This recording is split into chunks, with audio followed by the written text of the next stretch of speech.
মন্দির হবে। মোদি আর দিদির আর কোনো কাজ নেই।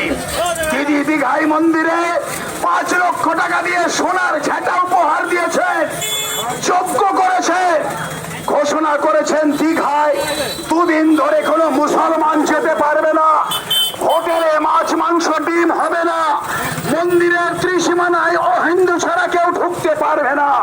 পশ্চিম বাংলায় RSS এর রীতি কার্যকরী করছেন মমতা ব্যানার্জি। গোটা দেশ লুট করছে মোদী অমিত শাহ আর ভাগ করছে মানুষকে।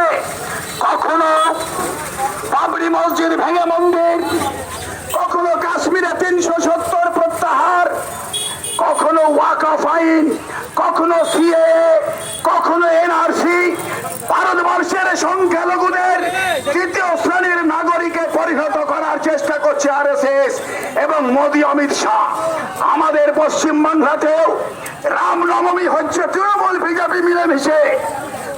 দীঘায় জগন্নাথের মন্দির উদ্বোধনে প্রধান অতিথি দিলীপ ঘোষ আর তার বউ মমতা ব্যানার্জির সঙ্গে তার করিতে বৈঠক। মানে কি